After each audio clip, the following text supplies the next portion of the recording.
What's up, everybody? In this week's episode, we take a look at Saturday's games with the Vikings and 49ers, as well as the stunner Saturday night in Baltimore with the Ravens and the Titans. We also look at today's games on Sunday with the Chiefs and Texans, as well as the late game. We've got Aaron Rodgers against Russell Wilson. We also have a 2K rant, which is pretty awesome considering last week's. So sit back, relax, and we'll get into this week's episode right now.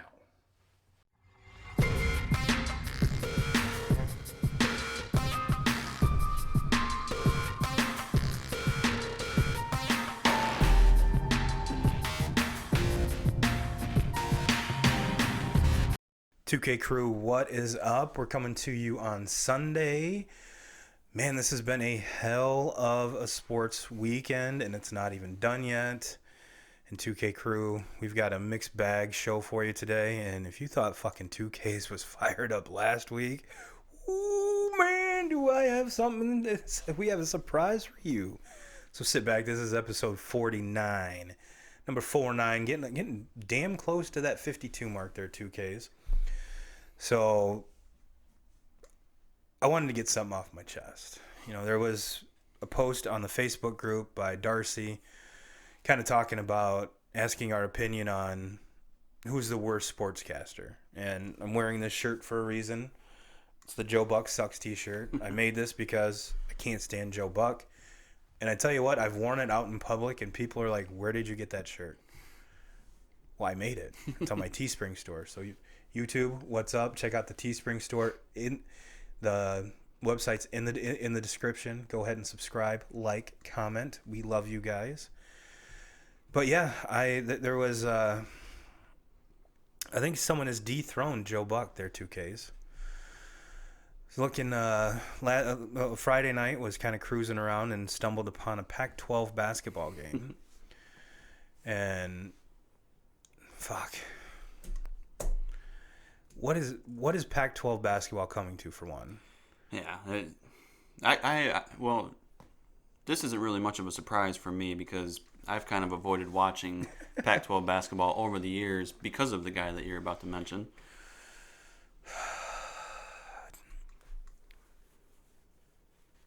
I don't even want to say his name. I don't go ahead and say it. I don't want to say it. I'm talking about Bill Walton. Fucking A. Fuck. And Denny, you're the one that said that he was the worst, and I gotta agree because god damn, I tuned in Friday, and like I said, it's always late night, so it's 10:30, 11 o'clock here in Michigan, and dude I just tuned in. He's got a little kid. His partner and like two things of peanut butter, and they're eating peanut butter. Didn't get that, but I'm sure the kid was stoked, even though I guarantee he has no idea who Bill Walton is. And last night, flip over again, and it's UCLA at USC. No, the other way around. It was USC at UCLA. There were probably 20% of the stands empty. Mm-hmm. And a basketball arena isn't that big, unless you're at like Cameron Indoor or some of the big names, but not a packed house. Mm-hmm. Walton has same peanut butter, trying to get his partner to eat it off his finger, which is fucking weird. And then he decides to smear it on the camera lens. So I'm sure ESPN was stoked about that. Mm-hmm. And then he proceeds to lick it off. The dude has lost his fucking mind. Yeah, it's just him trying to bring attention to himself instead of doing his job and adding to the game, not taking over the game. Yes. But maybe it's good for the Pac-12 because what's on the court blows. Yeah. I mean, if it's not Oregon playing, they're the only team that I've watched any Pac-12 basketball. They're the only team that I would want to watch again. Yeah. You know, they actually they have a really good thing going there and have had a good thing going there for a while now. Yeah. But yeah, maybe the ratings are so low for Pac-12 basketball right now that they're just letting Bill Walton basically do whatever he wants. Like in the And 2K crew, I apologize. I'm getting a little under the weather here. But do they have like a room where he can just smoke a fatty and then go out and do this? And imagine his partner. The dude's got to sit there like pregame meetings, all that. You got to travel with the fuck that. Fire me. Don't care. That takes it. If we think we have it bad, at least that motherfucker is getting paid to listen to his dumbassness, or maybe he likes it because it's never boring. But what comes out of his mouth has nothing to do with the game. And granted, he probably knows more basketball or he's probably forgot more basketball than you and I know. Yeah, to an extent, the game of basketball has changed from what it was back when he was playing. So, even listening to his rambling and about. Thank God the Shorts did too. Yeah, because he was a post player. Mm-hmm. So his big thing is he's always going to talk about getting the ball into the post and playing that inside out kind of game. Well, if you look around, there's not a lot of inside out happening anymore in basketball at any level. No, if anything, it's a guard driving down to the post or getting it in. It's a guard or a four. Yeah, it's a four that can stretch. The floor, because everything about basketball now is it's not inside out anymore. It's stretching the floor. Mm-hmm. And like a lot of people make changing the 3-point line this year, making it further out than what it was, and all that's done is create more space. Yeah, it's a drive and kick. That's the way that this game is played now. ISO. It's ISO ball. It's drive and kick. Teams still do the pick and roll and just trying to create space, pick and pop. But the game has completely changed. So, did Walton was a very good player. Yeah. You can't take anything away from him there. But his knowledge of the game now, he doesn't do it for me. I don't. No. I'm not. So this isn't new to me. I haven't been able to listen to him for the last 5 or 6 years. Once he started the big, Conference of Champions with the Pac-12, and there's no champions in that conference. Pac-12 hasn't won anything. No. Matt Leinart. I mean, but basketball-wise, fuck no. No. And I know because he was under John Wooden and came up with that UCLA pedigree, and I get that. You're proud of that. Cool. You don't have to mention it 25 times in a broadcast. Now, the one thing that I will say, which keeps... Okay. I'm not going to say that Walton has overtaken Joe Buck. They're 1A and 1B. Yeah. The reason I'm saying that is we get Joe Buck almost all fucking year. Mm-hmm. We get him baseball. We get him basketball. Whatever fucking Fox has, it's Joe Buck. Joe Buck, yep. Now, Joe Buck and Aikman, awful. Joe Buck and John Smoltz, I love John Smoltz. Yeah. I love John Smoltz. I love listening to him pitch sequences and on the pitching strategy. Love it. Mm-hmm. Love it. Because not only was he was a great starter, but a great closer too. Mm-hmm. So he's been at both ends of the spectrum. I like his insight. And actually him and Joe work kind of good together. Mm-hmm. It's just that Joe Buck's voice and half the shit that comes out of his mouth I can't stand. Yeah. And then there was a couple people on there that were mentioning Booger from Monday Night Football. I don't mind him. Does he say dumb shit? Yeah.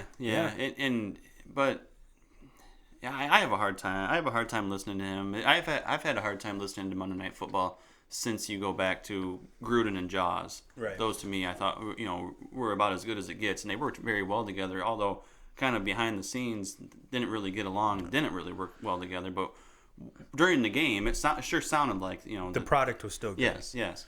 And then you go back to even last season with Jason Witten, he was terrible. I would much rather listen to Booger than Jason. Mm-hmm. Jason Witten all day. Yeah, I would agree. I think Witten didn't sound as dumb. He was just so dry. Yeah. Everything about him was dry, to where Booger kind of brings more of the upbeat, but it just sometimes doesn't make sense. No, well, neither do his fingers. Motherfucker, get that fixed. You have money. No, I'm one of the few that really like Tony Romo. Oh, I think him and Jim Nantz are amazing. Yep, I love them. But yeah, so football. We had a wild one yesterday. Mm-hmm. We had a wild one. Now, start off with the Minnesota-San Francisco game. and just to say it out loud, because right before we started recording, it came out that the Browns hired the offensive coordinator from the Vikings. Am I correct? Yep, Kevin Stefanski. Yes, well, Stefanski, you left a Stefanski because that was they're talking about it right now. The worst offensive output all season. That's your going out card. That's what you want to be remembered for. Kudos to you.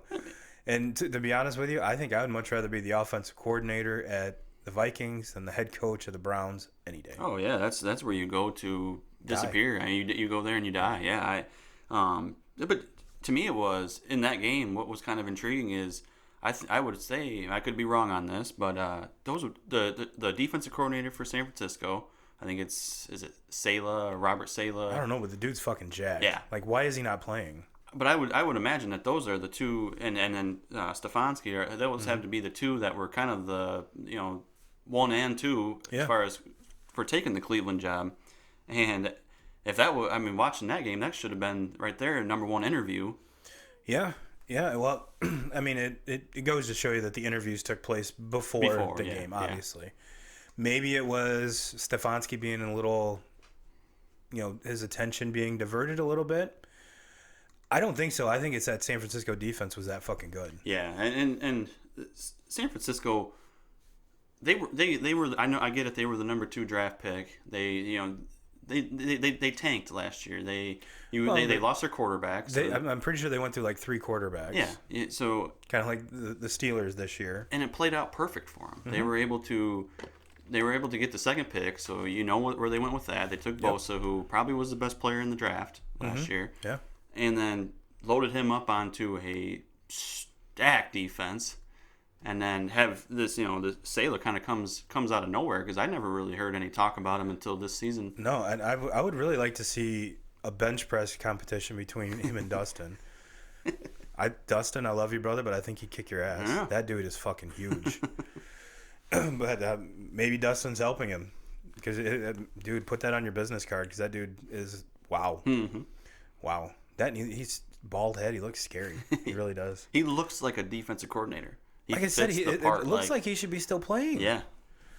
But no, I flipped that game on. It was 7-7, and that defense.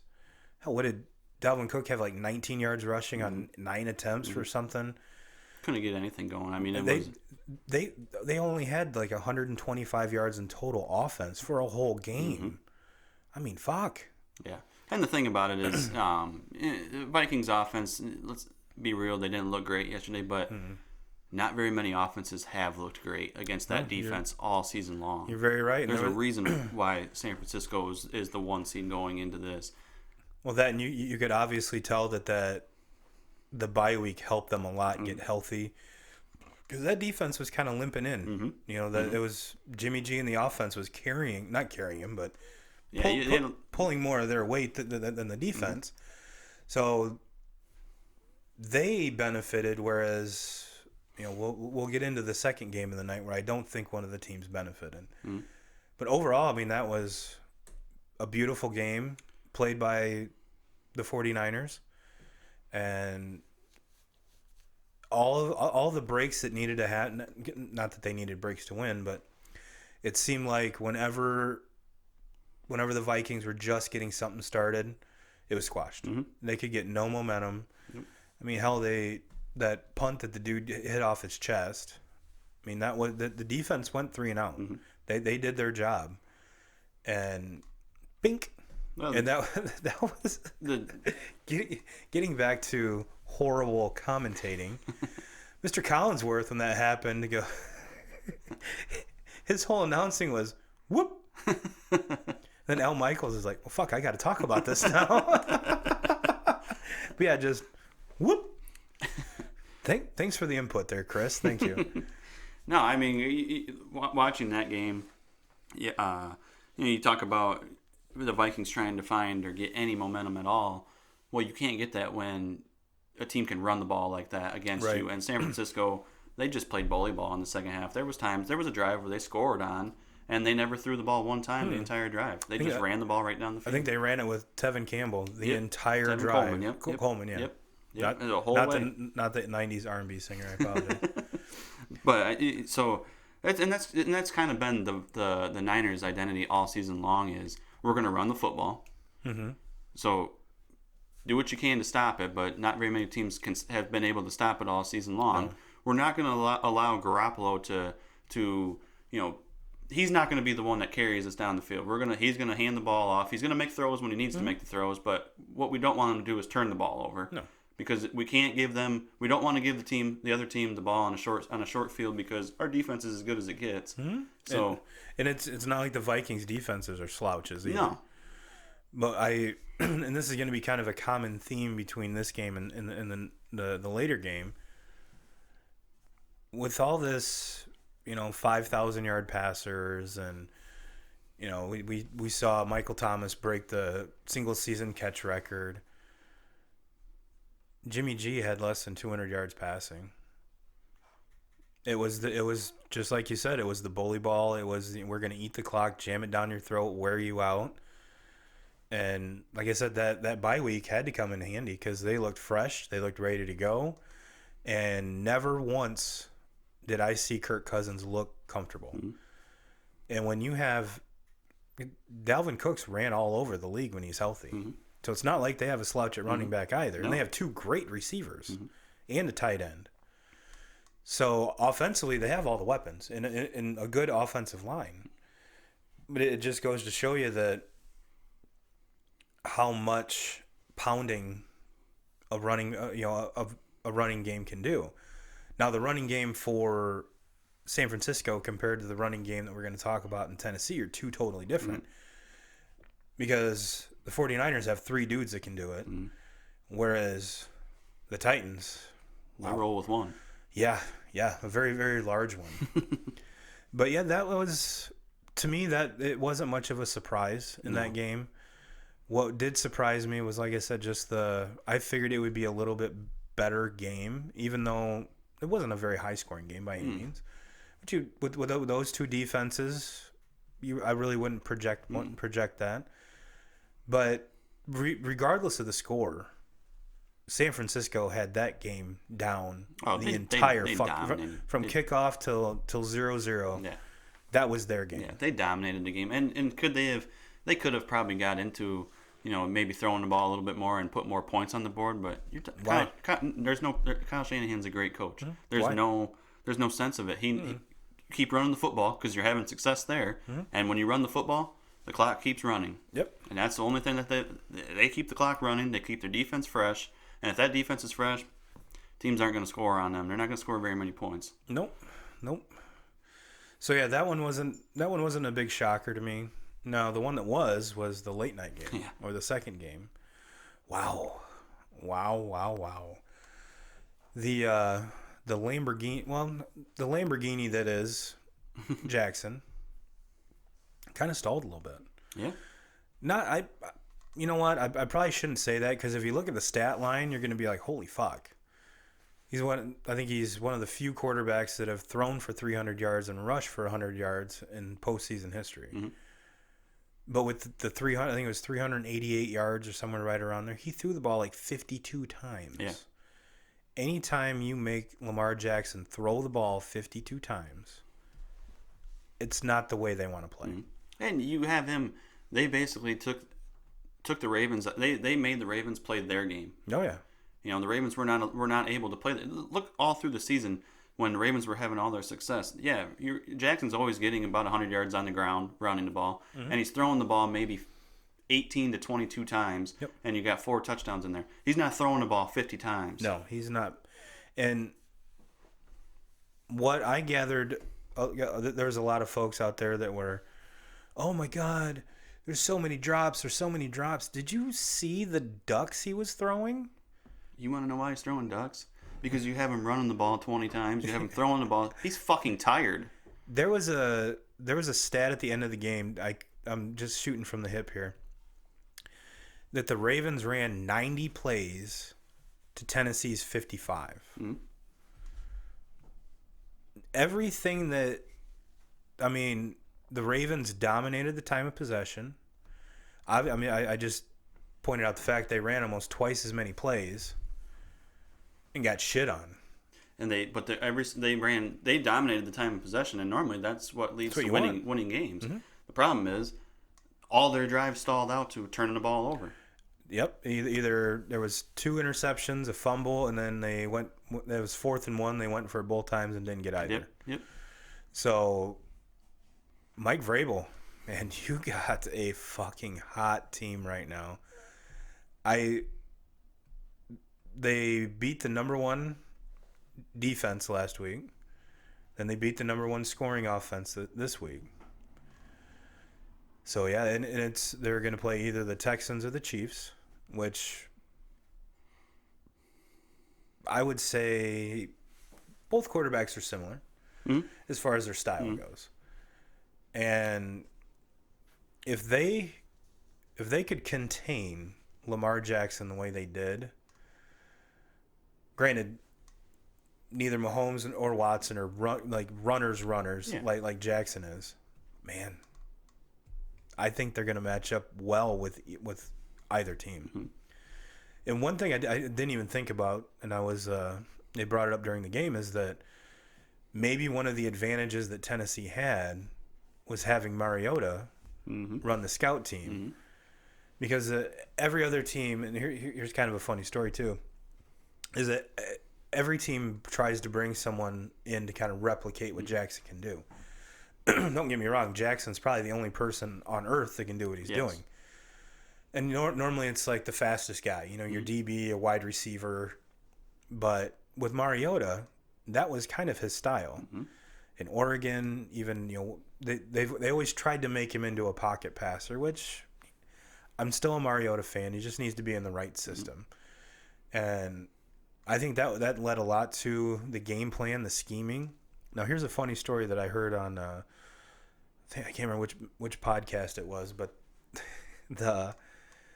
ironically enough, the Pittsburgh Steelers bring in this dude, and he was an Arena League. I want to say he was in an Arena League quarterback. Very mobile, did a lot of very agile. Well, the dude couldn't make it in the NFL.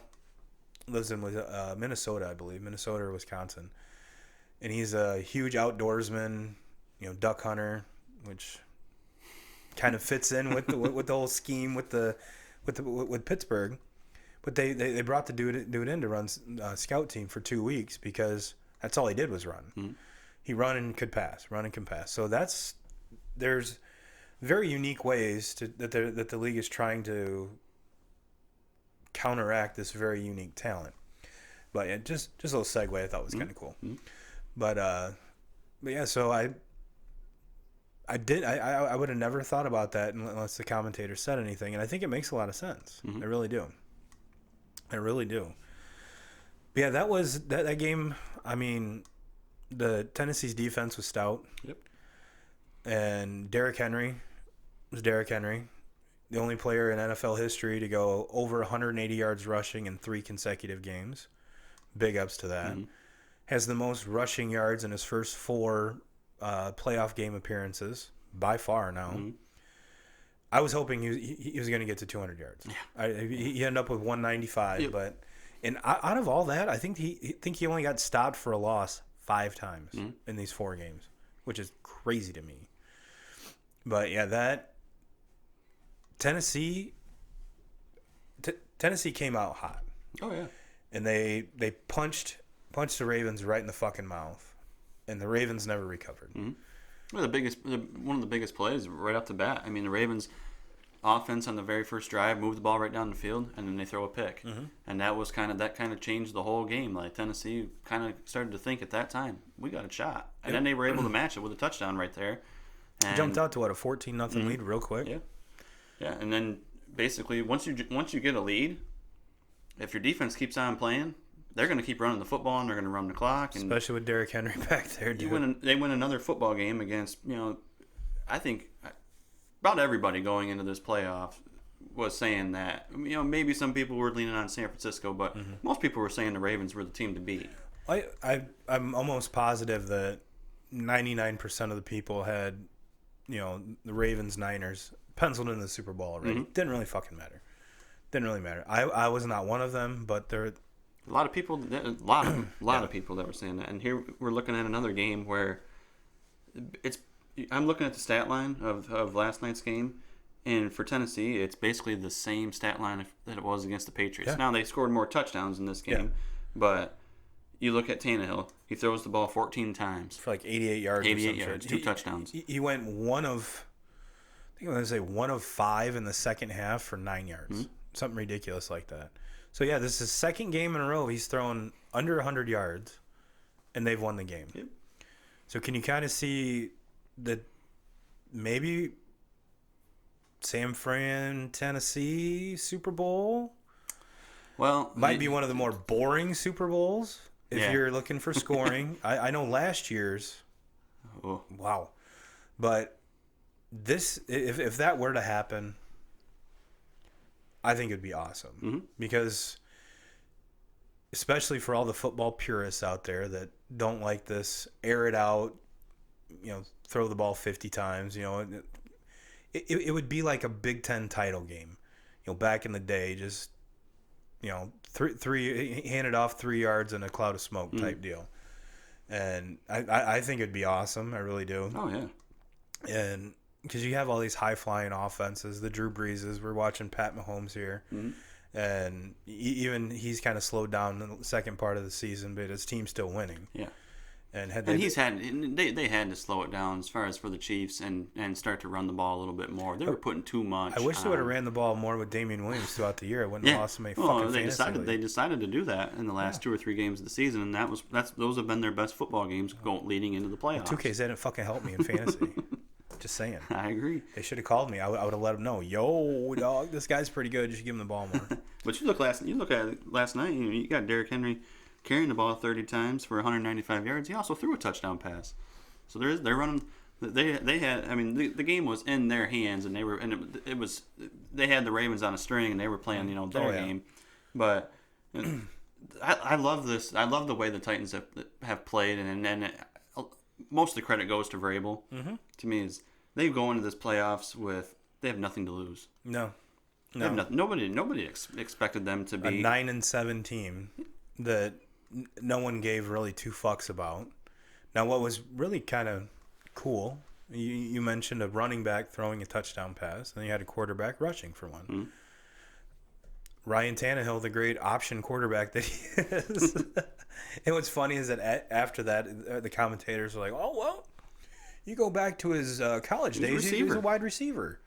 That's fine. How many wide receivers run fucking options? None. Stop it." Is he agile enough to do it? Yeah. He's an above average athlete for a quarterback, for especially sure. at 6'3", and that little okie doke that he threw right before he faked the pitch. If you watch the replays, it tongues all out Michael Jordan style and shit. It was awesome. But I mean, if you think about it, Lamar Jackson, he's the MVP. You can't argue that at all this season long. But from the time that Tennessee made the change from Mariota to Tannehill, the Titans have been a damn good football team. They deserve to be where they're at. They've been the hottest team. It's not like this is a. To me, it's not a. I expected Baltimore to win, but it's not a shocker to me. Like, this is a good football team. They play very good defense. They have arguably the best running back in the NFL right now. And he's the linchpin of the whole thing. And there's no running backs in the game that you can hand the ball to. Yes, he's went for 3 consecutive weeks. He's won 180 yards. He's also taken on more than I want to say last week he had 33 carries. This week 30. Running backs these days don't carry the ball that.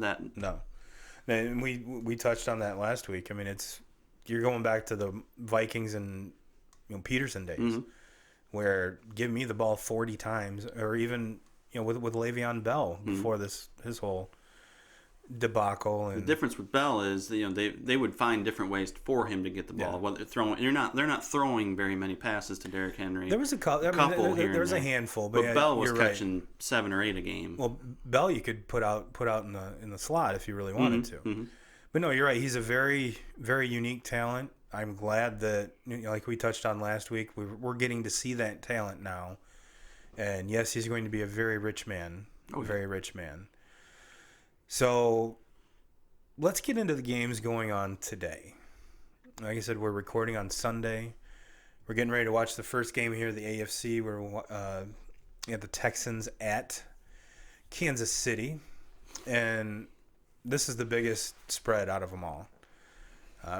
Pretty much no one's giving the Texans a chance.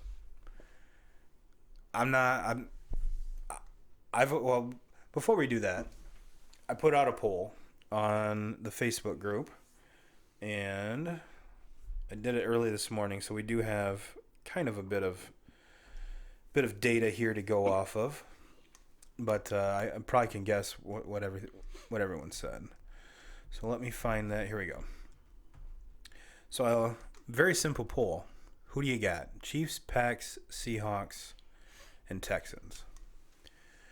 Now we had the Chiefs are by and far running away with this. Followed by the Packers, then the Seahawks, and then the Titans. The Titans have one vote, and that was Justin Ware because he voted for all four. His exact words were, "Got them all covered. I can't lose." So there you go. But I want to say that Jeff Statler says, "I'd love to see Houston, Seattle win, but if I were betting on it, Chiefs and Packers." And I think that's probably the vast majority of us. Now, one kind of underlying thing is I really think it'd be cool to see Mr. LaFleur and Mr. Perry's team face off next week. And it would be him against Kyle Shanahan. I mean, those two have worked together for years. Yeah, and it's who would have thought that out of this little town of Marcellus we'd have ties. I mean, one of them directly with an alum, the other one, the husband of an alum. So yeah, we can proudly say that it'd be kind of cool. Oh, absolutely. It'd be kind of cool.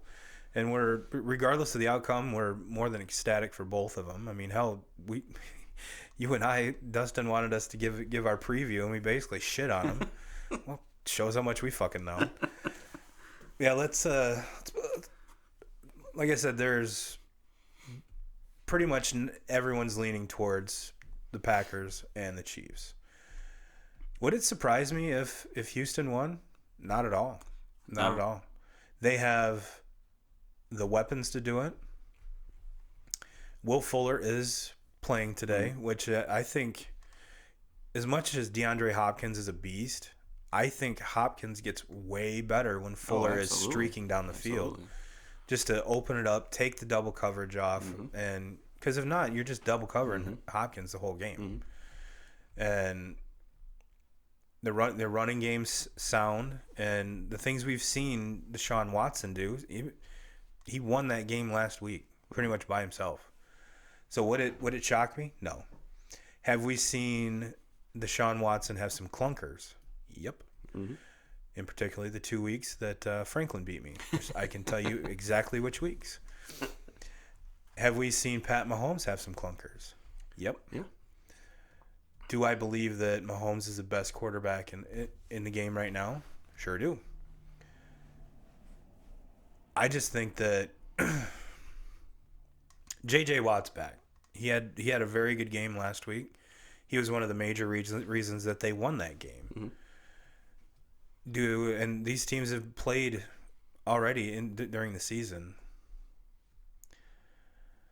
I'm about 60-40 Chiefs on this one. Like I said, it wouldn't shock me if the Texans came out and put up kind of like Tennessee did. Start the game off like that. The only thing that separates, I'm more comfortable with Mahomes coming back from a deficit than Lamar. Yep. There's too much of now. There's too much running game that Lamar has. However, he could take it from the one and score you and run a 99-yard. Mahomes can do that in a second with throwing the ball, and he has Tyreek Hill to run and get it. Yeah, so it's not to say that one offense is not as electric as the other. They're just put together differently. And I guess what it comes down to me is how good is Houston's secondary going to be? Yeah. I think that's going to be is Mahomes going to shred him for 350 yards and 4 touchdowns? Are they going to keep him? Because the last few games of the season, he was about 200 yards passing and 1 touchdown. Mm-hmm. So which is it going to be? If it's the latter, where it's under 200 yards, I give the Texans more of a punt. I'm almost 50-50 rather than 60-40. If you're going to let Pat Mahomes throw for 350 yards, I'm 90% Chiefs on this one. What do you think? Going back to my pick'ems last week, I picked the Texans to win this. Now, if I'm betting my money on this, I'm going Chiefs. The Chiefs. I'm with you. Mahomes, to me, is the best quarterback in the game. Did he have the best season this year? No. That goes to Jackson. That's why I've said it. Jackson's the MVP. Look how many times TB12 was the best quarterback in the league, yes. but did not get the MVP. So, but there was times this season where there was never really any question with Jackson and his health, to where there was a lot of question with Mahomes being healthy. He missed games this year. It's very true. But I think he's healthy. I think the Chiefs have finally bought into, hey, we have to run the ball a little bit. Yes, we have the best quarterback in the game. We have arguably some of the best weapons in the game. But we still have to run the football, and we still have to keep the defense honest and not just allow them to drop everybody back in coverage, because I mean, they played games this year where I think they ran the ball maybe a total of like 10 times. Yeah. And you have to play more balanced than that. But would it shock me if Houston could pull this off? No, because they have Deshaun Watson, who can, he showed it last week in the game against the Bills. He can put the team on his back and go get one himself. But I just don't. To me, I think this game turns into a little bit of a shootout, and I don't want to get into a shootout against Kansas City. They're the last team in the league that I would want to get into that style with. No, because I mean, Tyreek Hill can outrun everybody. Yeah. Pat Mahomes can throw a touchdown from the parking lot. Still have the best tight end in the game. Yes. He's almost gotten to the point where he's like Gronk, where Gronk was so good that people just kind of stopped talking about him, and they started talking about the second, third, fourth best tight end. Well, and there's a lot of other good tight ends that have come out of nowhere. Yeah, but there's no tight end that's even close to Travis Kelce. No. So they have the best tight end in the game. They have the best playmaker in the game. I would say the best receiver goes to Houston because they have Hopkins, and he's the best true receiver. But the best playmaker, as far as being able to make something out of nothing, that has to go to Tyreek Hill. And I have a very good feeling that T-Sizzle is going to put his thumbprint on this game in one way or another. I didn't realize he's the active sack leader. Well, he's been playing for fucking 20 years. Yeah, since like 1984. And ultimately, when it comes down to it, the game's in Kansas City. Yep. So home field, home crowd. Yeah, if it's going to go one way or the other. It's either Mahomes is going to shred that Texans secondary, or it's going to be it's not going to be a shootout. It's going to be more like the 32-28 type of game. I have a feeling.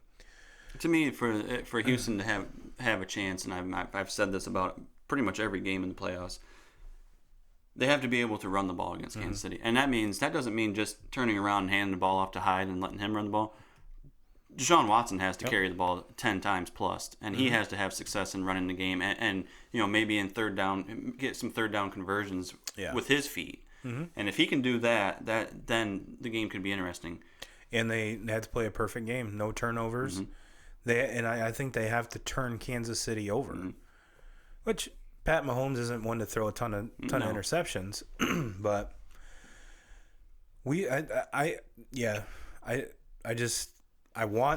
my heart wants to pick Houston, but my head won't let me. Yeah, that's where I'm at. In the second game, the later game, Mr. Russell Wilson against Mr. State Farm himself. This one intrigues me a little bit. This really does. I was thinking about this on the way over here, and Russell Wilson's just been steady all year. And we've talked at lengths about how if If Jackson doesn't do what he did, Russell's probably your MVP. Mm-hmm. Either him or Drew Brees. And where Aaron Rodgers, he's had some clunkers. Mm-hmm. And he's had clunkers against teams that he shouldn't. But it's hard to choose, in my opinion, especially with their postseason background or records. Who do you lean more towards? A-Rod or Russell? Both of them have done some magical things in the playoffs. Both the defenses I think, are about a wash. Mm-hmm. But I think your guy in the backfield in Green Bay is going to be the decider in this game because of your other boy, Chris Carson, being gone. And I don't beast mode is, I mean, he had the one touchdown last week. Mm-hmm. Still not bought into that whole thing, but they did it out of necessity. I get it. So I think it comes down to running backs, and because the receivers, I mean, you probably got to give the receiving core for the Packers the nod on that one, just because of Devontae Adams. I'd take him over Lockett. Tight ends are about even. So I think it comes down to running backs and Mr. Jones in the background in the backfield. If he can break 100 yards, this won't be a game. Mm-hmm. Now, if he doesn't and they throw the ball 50 times, that leads me to believe that they're behind. And Russell Wilson can make some throws that he made one last week. I'm like, that's out of the end zone. Mm-hmm. Nope, dude's coming down with it. And yeah, their rookie receiver, I'm trying to Caldwell, something like that. Drawing a blank. Metcalf. There we go. He's been Caldwell, Metcalf. I was fucking close. He's kind of turned into their number one. He's fucking huge. He's a beast. He's a beast. His body style. I'm not saying he's as good of a receiver, but his body style reminds me of Michael Thomas. Mm-hmm. It really does. Speed. I mean, it's the whole package, and I think as the season went on, he's finally put it all together, which is what the Seahawks needed. Mm-hmm. And throughout this whole Russell Wilson run, I don't think they've ever had a big receiver like that. You know, Golden Tate for a while. Lockett's not that huge. I mean, height-wise. Mm-hmm. So that one more option to add to Mr. Wilson's repertoire there is not too bad. No. But I think this game's in Green Bay. Had it be played in Seattle, I think the game's closer. Yeah. I give the Seahawks more of a nod if it's in Seattle. And I think this is a game that Aaron Rodgers needs. I really do. There's a lot of folks that don't think they should be the seed that they are in the playoffs just because of a down, NFC center division. But someone had to win it. Yeah. And I think this is going to be his. This is going to be a stepping stone or a defining moment for Rodgers. And if he goes 220 yards and 2 picks, there's no way they're going to win.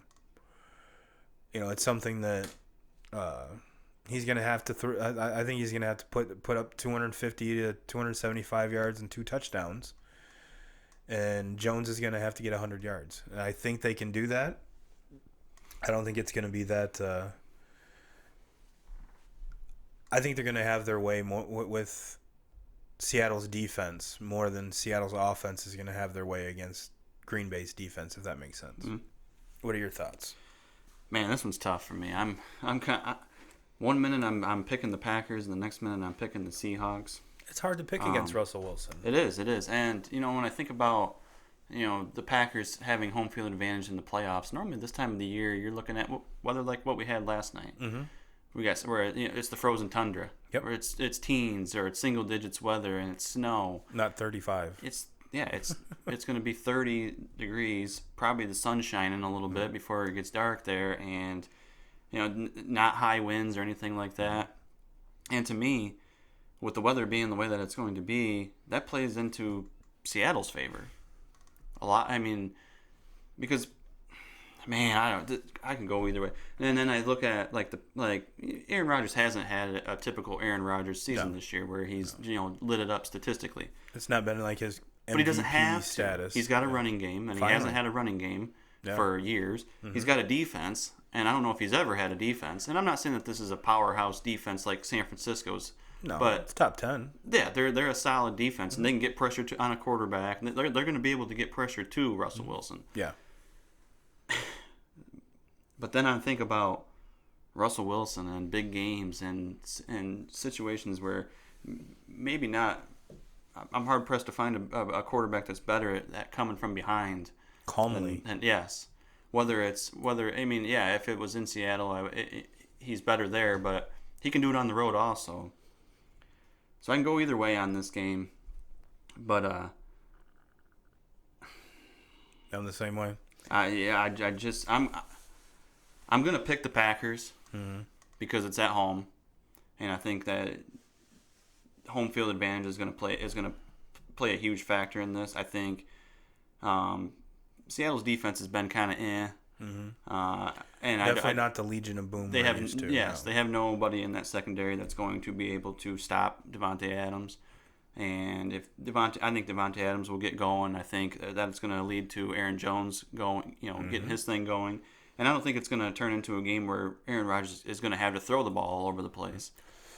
And for that reason alone, I'm going with the Packers.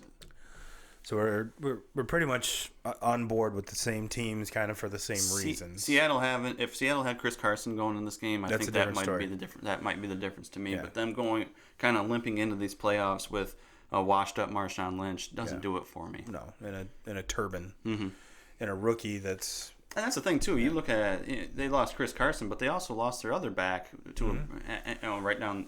They had three backs. They had three backs that went out for the year. Yeah. So CJ Prosise was one. Yeah, and then Penny was, and he was the one that was kind of taken off when he got his injury came at a really bad time because he was out playing Carson there for a couple weeks. Wasn't it the same game they went out? I think so. Yeah, it was like week 12, 13, somewhere in there. They both went out the same game, both lower leg injury, a hip and a leg. Yep. Yeah, so I'm riding with the Packers. Packers were kind of when I found out that these were gonna this was gonna be the game. I instantly said, "Oh, I'm taking the Packers." Well, then I got to thinking more, but I'm going right back to what I initially said. I'm saying I'm picking the Packers. So yeah, there's our picks for today or for this week. We already gave you our picks for the national title game. Yeah, and I actually had someone ask me, "Do you want to take it back?" No, fuck no. Nope.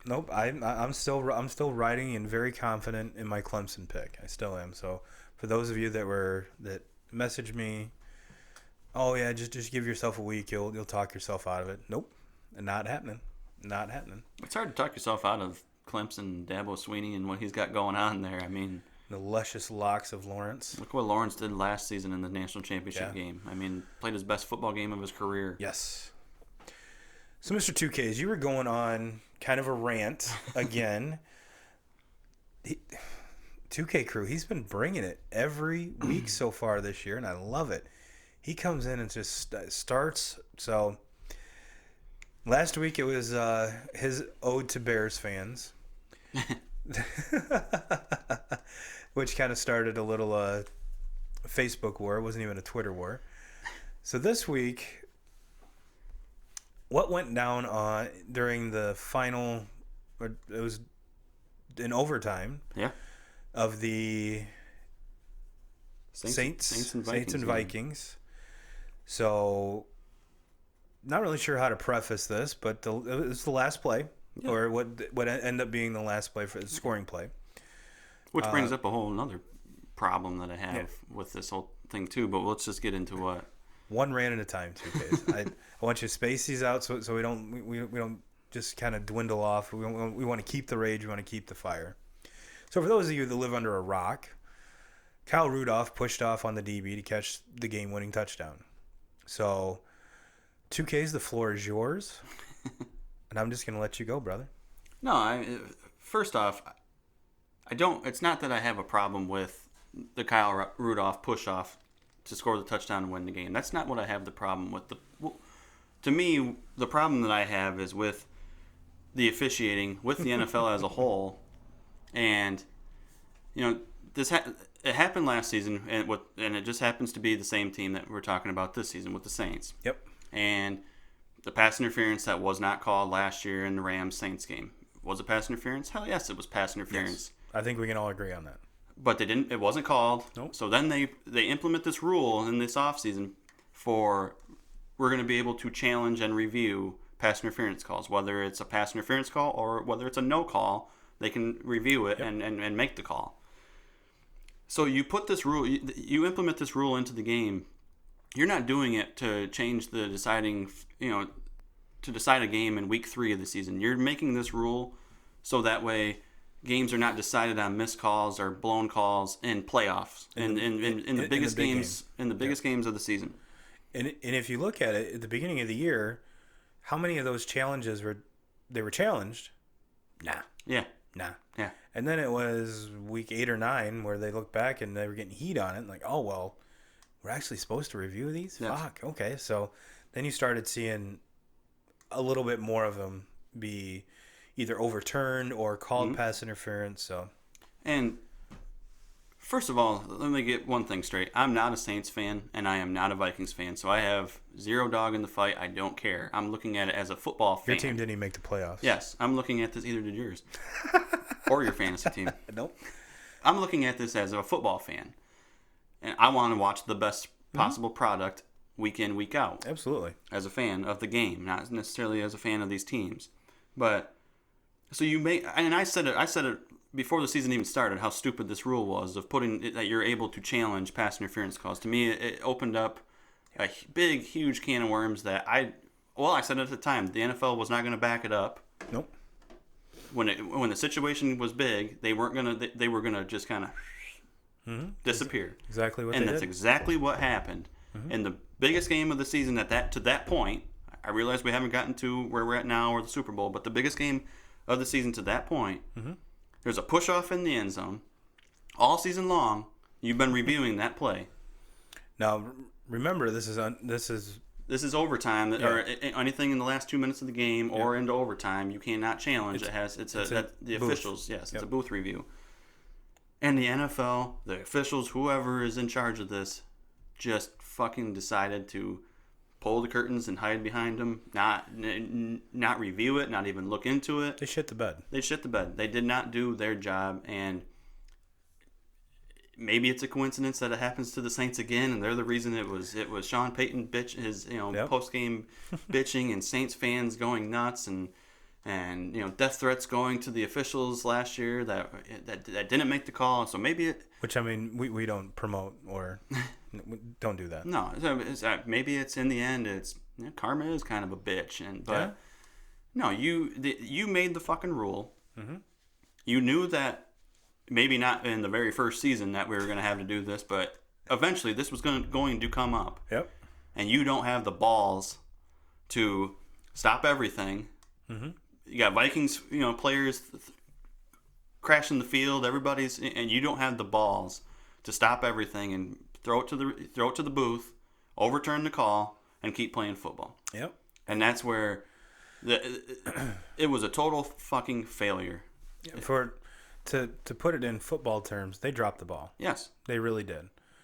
And it's very... I'm pretty sure we were both on board with this being a stupid fucking rule. And for them to... You're right, they didn't even... From what they said afterwards, the booth reviewed it, but... Bullshit. Yeah. There's no... The dude goes backwards. This is Kyle Rudolph's a Notre Dame dude. Yeah. So I'd love him to death, but bro, you pushed off. Yeah. And you know what? And I'm a firm believer that when you get to, the last play of the game or the last drive, maybe as officials to let things go a little bit more than what you normally would. Swallow your whistle a little bit. But in that situation. It's egregious. So if this stupid fucking rule wasn't even in the game, and Kyle Rudolph ran that route and pushed off a little bit and scored the touchdown, and there was not a flag on the field, and the game was over, I would be able to live with it and not have anything to say. Like, okay, well, he got away with a little bit of a push-off, but whatever. Yeah. But you have the fucking rule in place to make the call, and you don't do it. You swallow the whistle, and you just run off the field. That doesn't sit right with me. No, that goes back to what I think has kind of been a major problem throughout the NFL as a whole this season. Is the officials are they're changing the outcome of games. Mm-hmm. Yep. I mean the officials are, by them making calls or not making calls, they're deciding the end of games, and that's a problem. I remember many of these podcasts we were talking about how the increased amount of holding calls, or I remember you saying vividly that when a running back pops off a 15-yard run, you're automatically looking for a flag for a hold. Yeah. So you're. And this whole thing, I mean, this entire thing of being able to review pass interference calls is a joke. Yeah. I mean, what's next? Are we going to start reviewing holding calls and going back and looking at every play is under review? Yeah. Get the fuck out of here. It's a joke. The best thing that could happen is at the end of this season, just fucking do away with that entire rule and go right back to what it used to be. No, what they'll do is they'll refine the wording, make it more confusing, kind of like what the fuck is a catch. Mm-hmm. Excuse me. And to me, Saints fans, I think really have a reason to be upset. Yeah. That you changed the rules so that this stuff wouldn't happen. Miss Kayla Wilson. And then you don't have the, for lack of a better term, you don't have the balls. Yep. To make the call when the situation comes about. I can't argue with you. I really can't. So. And my other to open up a whole other argument about the NFL is, and this is something this has been the rule for as long as I can remember, but why do we not allow the other team to have a rebuttal when the team goes down and scores on the first drive in overtime? Why do we not give the other team a drive? I've always been a proponent of the college overtime. Yeah. Start them back a little further. So you're not automatically in field goal range. Like start at the 50. Mm-hmm. And I think that's the best way, to be honest with you. But that's something we'll have to save for a whole other subject, because it's been different, because they just tweaked it a couple years ago, where if the team that wins the toss receives, they can just go down and kick a field goal. Now you have to score a touchdown, and that's better. It's better now than what it was. But I think the college way, if you tweak that a little bit, like I said, instead of going from, I think it's the 25 they start from the 50, mm-hmm. and then you just go end to end. Yeah. I mean, to me, it's kind of a no-brainer. Mm-hmm. But let's get into some pick'ems here, 2Ks, and as the football season is rolling to an end, our pick'ems are getting worse and worse, because we're having to pick basketball, and especially Big Ten basketball. You never know what the fuck's gonna happen. I tweeted earlier today that why is it Ohio State loses every time I pick them? To which Justin replied, because you picked them. So fuck Ohio State and fuck you, Justin. So Mr. 2Ks, what is your first pick, my friend? First pick'em game, I'm going Big Ten college basketball, and I'm picking Michigan over Iowa this week. My first pick'em is I'm going the opposite. I'm taking Iowa merely because they're at home, mm-hmm. and every time I pick Michigan, they lose. Yeah, and that kind of seems like that's the safe bet to go with Big Ten basketball, is pick the home team. Mm-hmm. The home team normally wins. And I know I'm going to get flack because I've been on the bandwagon of Michigan basketball and kind of driving it at some point in some circles. So, but they've scuffled a little bit as of late. They haven't been playing as well. But you know what? It's I have a feeling by the time the tournament, they'll be all right. Mm-hmm. They'll be all right. They're going to make some noise. And my second pick'em, we've already gone over it. I'm taking the Chiefs over the Texans. And what's your second pick? Second pick'em, I'm going NFL also. I'm actually going with the game that's today. We already talked about it. I'm picking the Packers over the Seahawks. That's my next one too. So have we done all three of your pick'ems? Last pick'em game going NBA. Ooh. And taking two of the better teams in the East on Thursday night, Bucks and Celtics, and I'm picking the Bucks. I like that pick. To me, the Bucks are the best team in the NBA right now. And then as the Lakers and LeBron they're still winning games, and we saw them win the other night in a large margin without Davis or LeBron. So that's kind of a good sign. And what kind of screwed me on my picks last week is Embiid. That finger got all nasty. That was gross.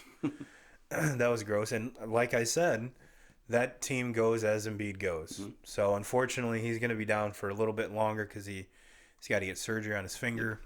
So we shall see how that kind of plays into your Bucks pick. I'm sure it would being the best team in the East, especially. All right. Well, I'm going to give you my paycheck game. I'm looking at Wednesday. Kind of riding off the momentum of your pick'em. Was it your pick'em, your paycheck game last week where you picked Auburn? Yep. I'm picking Auburn over Alabama. The Fighting Bruce Pearls. I love it. I love it. So what is your pick'em or your paycheck game? Paycheck game, I'm actually a little bit scared about with especially how many number one teams in college basketball that we've seen. Well, I want to tell you, I've lost another paycheck game. The fucking Ravens. So I'm picking I'm picking a number one team to take care of business this week and win, and that's Gonzaga. And they've only got one loss on the season. They're the number one team in the nation. They play a pretty solid Santa Clara team. I know you think of Santa Clara, you think, oh, who the hell are they? Well, they're pretty good. They're the Banana Slugs? Yeah, something weird. I love it. But I'm picking Gonzaga to beat them. That's kind of the knock that everyone has against Gonzaga is their conference play. Yeah. It would be really neat to see what they would do in like a Big Ten or ACC Just somewhere in there. For where they're located at, throw them in the pack. Yeah. I mean, at least add a team that. Fuck no, I don't want to watch them and have Walton announce their game. They just fucking ruin it. See, comes full circle, ladies and gentlemen. Comes full circle. Can't get away from that fucker. No, god damn it! I'm in a stupid. So you know what this means? I have to come up with a "I hate Bill Walton" shirt now, and have it be like tie dye and shit. Fuck you and your peanut butter. All right, what's your onions pick? Onions pick. I'm going now. We always talk about the Big Ten when it comes to basketball, but the ACC is right there also. Oh yeah. And I'm picking Louisville this week to upset Duke and Cameron. Notre Dame almost beat Louisville yesterday. Of course, I think that was in South Bend. I think they lost by 2. But yeah, I think what separates the Big Ten from the ACC is the ACC is more top heavy, where the Big Ten is more competitive all throughout. Yep, top to bottom. I'm also looking at the Big Ten for my Onions game, and kind of alluding back to my Ohio State pick. On Saturday, Ohio State goes to Penn State. I think it's like a 10-25 or 10-20 matchup, somewhere around there. I'm taking Penn State. I'm taking Penn State over Ohio State. It's at home. Fuck Ohio State for messing my picks up so much. So I'm going from the heart, not from the head on this one. So it's more of a fuck you pick. All right. So we got the picks out of the way. We got you all fired up again. I love it. I love it. And we're just in time here to get the Chiefs-Texans game kicked off. And before we get out of here, I did want to take a couple minutes, and I kind of alluded. I went live on Facebook and kind of gave some updates as far as the YouTube channel is concerned, as far as the actual audio podcast is concerned, and I just wanted to give a big shout out to everyone that has started out of nowhere. It was after the Ohio State Clemson game. It wasn't the actual podcast. It was the highlight episode on YouTube. And I was almost getting ready to stop doing these because the highlights take a whole lot longer than the actual show does, because we do most everything in one take, except for today.